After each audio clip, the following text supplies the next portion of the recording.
बिस्मिल्लाहिर्रहमानिर्रहीम। अस्सलाम वालेकुम नाजरीन, आप देख रहे हैं आर्ट क्यू क्रिएशंस और मैं हूं आपका होस्ट राव क़य्यूम सईद। नाजरीन, रूस और यूक्रेन का तनाज़ा। यूक्रेन के लिए भारी हथियार कौन से ममालिक किस तरह का असलहा फ़राहम कर रहे हैं, ये है आज का हमारा टॉपिक। तफसीलात के लिए बताता चलूँ कि एक ख़ुद मुख्तार मुल्क के तौर पर यूक्रेन की बका का फ़ैसला डोनबास का इलाका करेगा। इसका इन्हिसार इस बात पर है कि रूसी हमला आवरों का मुकाबला करने के लिए यूक्रेनी फ़ोर्सेस कौन से हथियार इस्तेमाल करते हैं। इसी तनाजुर में यूक्रेनी क़यादत मगरबी ममालिक से अपनी मुसल्लह अफवाज को भारी हथियारों से लैस करने का सख्ती से मुतालबा कर रही है। मिसाल के तौर पर यूक्रेन को रूस से अपने दिफा के लिए टैंक शिकन और तैयारा शिकन मिसाइल, जंगी बहरी जहाज़, जंगी हेलीकॉप्टर और लड़ाका तैयारे दरकार हैं।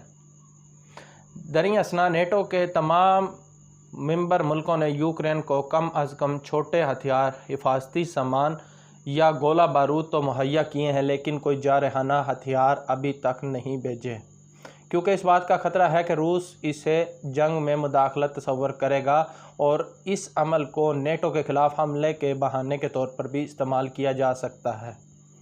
अब जनूबी मशरक़ी यूक्रेन में बड़े पैमाने पर रूसी जारहियत के तनाज़ुर में ये तमाम ममालिक इस बात में अपना मौक़िफ़ तब्दील करते दिखाई दे रहे हैं। नेटो ममालिक ने यूक्रेन के लिए एक एक करके मुख्तलिफ़ हथियारों की फराहमी का ऐलान शुरू कर दिया है। हथियारों की फहरिस्त की तफसीलात तो खुलकर आम नहीं की गई, लेकिन कुछ मालूमात ज़रूर बताई गई हैं। आइए जानते हैं कि यूक्रेन को कौन सा मुल्क कौन से हथियार भेज रहा है। सबसे पहले नाम है उसमें चेक रिपब्लिक का। प्राग हुकूमत उन पहले चंद ममालिक में से एक है जिसने यूक्रेन को किसी भी तरह का असलहा मुहैया करने की मंजूरी दी थी। जनवरी के अवाइल में यूक्रेनी सरहद पर रूसी फ़ौजियों की तैनाती के सबब चेक रिपब्लिक ने यूक्रेन को ऐसा बारूदी मवाद फराहम किया जो साबका सोवियत यूनियन के हथियारों के निज़ाम से मुमासलत रखता था। इसके अलावा चेक रिपब्लिक यूक्रेन को टैंक अरसाल करने वाला पहला मुल्क था। इनमें सिर्फ दिफाई टैंक BMP शामिल नहीं, बल्कि दर्जनों T-72 जंगी टैंक्स भी शामिल हैं। यूक्रेनी फ़ौज ये दोनों टैंक इस्तेमाल कर रही है। दूसरा मुल्क है पोलैंड। पोलैंड ने यूक्रेन में जंग से पहले ही यूक्रेनी फ़ौज को जदीद तर बनाने में अपना अहम किरदार अदा किया था और अपने पड़ोसी मुल्क को रूसी डिज़ाइन के हथियारों के सिस्टम और गोला बारूद फराहम किए। मार्च के अवाइल में पोलैंड की जानिब से यूक्रेन को जंगी तैयारे MiG-29 की फराहमी के इक़दाम को नेटो के शराकतदारों ने रोक दिया था।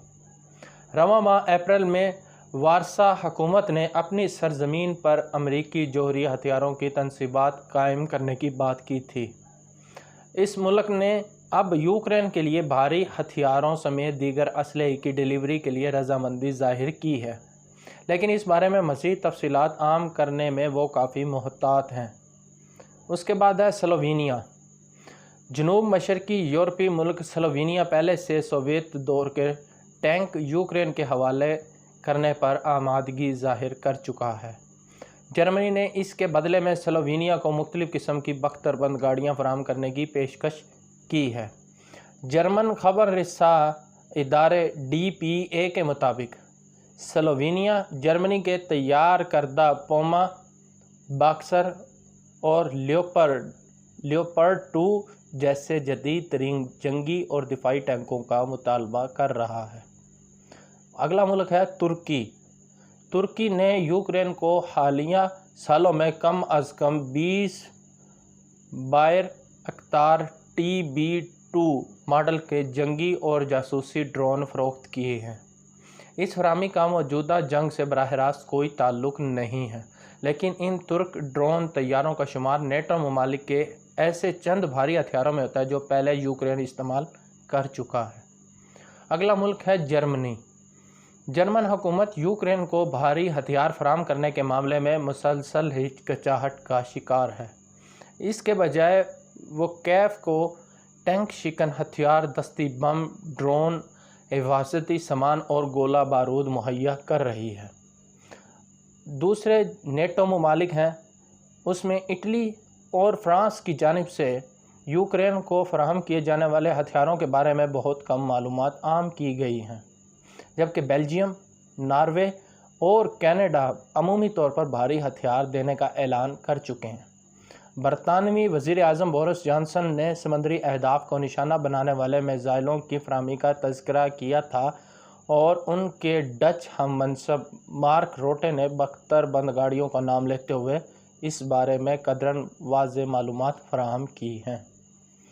امریکہ نے یوکرین کی فوج کو ہتھیاروں کی فراہمی میں سب سے زیادہ تعاون کیا ہے۔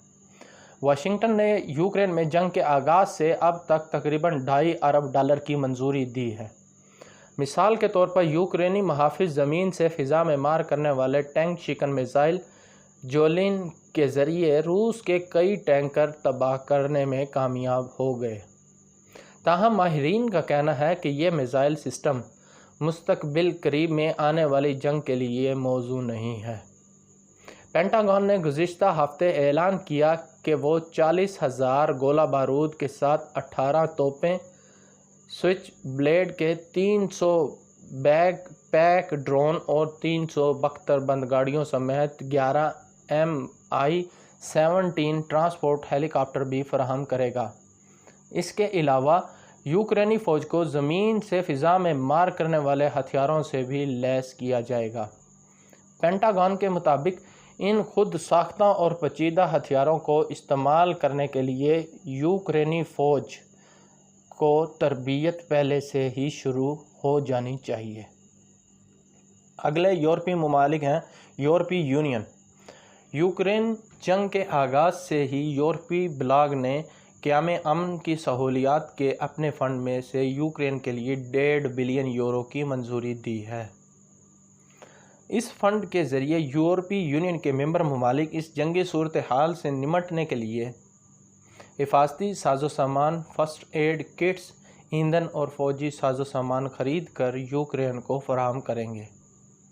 واضح رہے، جو EU ممالک یوکرین کو اب بھاری ہتھیار فراہم کر رہے ہیں، اس کی مذکورہ فنڈ سے مالی اعانت نہیں کی جا سکتی۔ جنگی طیارے ابھی تک فراہم نہیں کیے گئے۔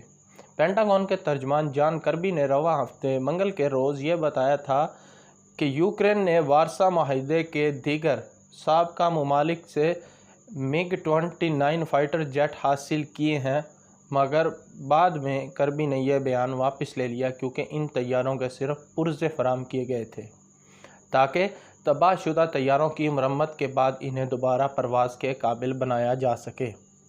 فی الحال یہ بحث جاری ہے کہ آیا پولینڈ، رومانیہ اور بلغاریہ MiG-29 طیارے یوکرین کے حوالے کر سکتے ہیں یا نہیں۔ مغربی ممالک کے تیار کردہ جنگی طیاروں کے مقابلے میں یوکرین کے پائلٹ اس جنگی طیارے کی کسی اضافی تربیت کے بغیر بآسانی پرواز کر سکتے ہیں۔ تو ناظرین، یہ تھی آج کی ہماری ویڈیو۔ امید ہے آپ کو پسند آئی ہوگی۔ Thank you. اللہ حافظ۔